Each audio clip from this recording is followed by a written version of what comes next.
जैसे जैसे हमारी उम्र गुजरती है, हमें यह एहसास होने लगता है कि माँ बाप हर चीज़ के बारे में हमें सही कहते थे। दो चीज़ों पर नियंत्रण होना बहुत ज़रूरी है।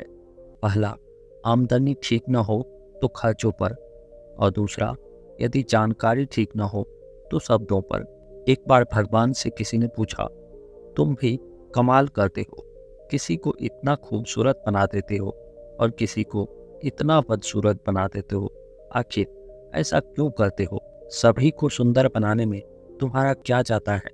भगवान ने मुस्कुरा कर कहा, मैं जब मिट्टी गढ़ता हूँ तो सुंदरता और कुरूपता का अनुपात सभी के लिए बराबर ही लेता हूँ, पर किसी में सुंदरता बाहर रह जाती है और किसी में भीतर।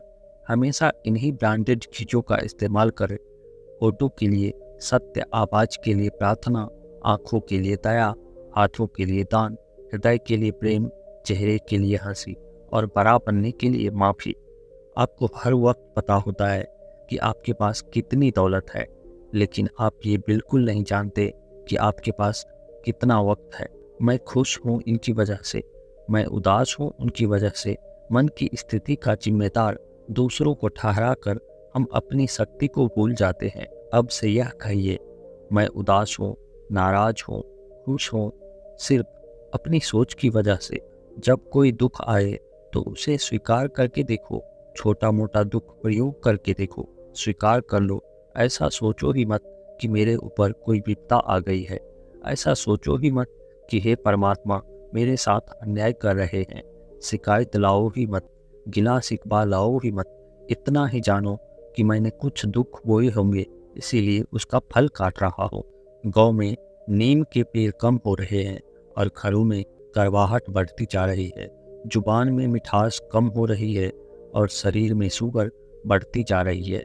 किसी महापुरुष ने सच ही कहा था कि जब किताबें सड़क के किनारे रख कर बिके और जूते कांच के शोरूम में बिकेंगे, तब समझ जाना चाहिए कि लोगों को ज्ञान की नहीं, जूतों की जरूरत है।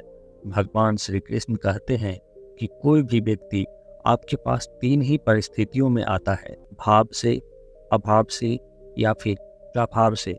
यदि वह भाव से आया है तो उसे प्रेम दीजिए, अभाव में आया है तो उसकी मदद करिए, और यदि प्रभाव में आया है तो प्रसन्न हो जाइए कि परमात्मा ने आपको इतनी क्षमता दी है।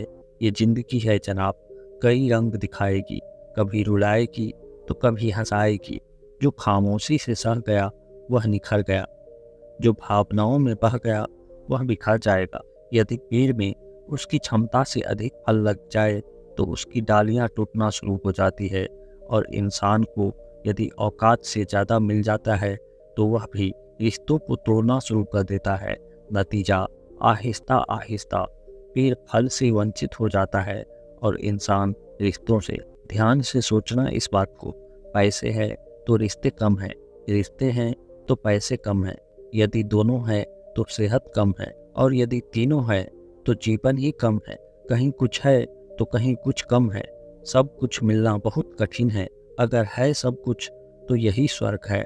दोस्तों, हमारे पास जितना भी संपत्ति या जितना भी पैसा आ जाए कम ही लगेगा, इसीलिए हमारे पास जितना भी है उसी में संतुष्ट रहिए, स्वस्थ रहिए। मिलते हैं फिर अगली वीडियो के साथ। तब तक के लिए अपना ख्याल रखिए और मुस्कुराते रहिए। धन्यवाद।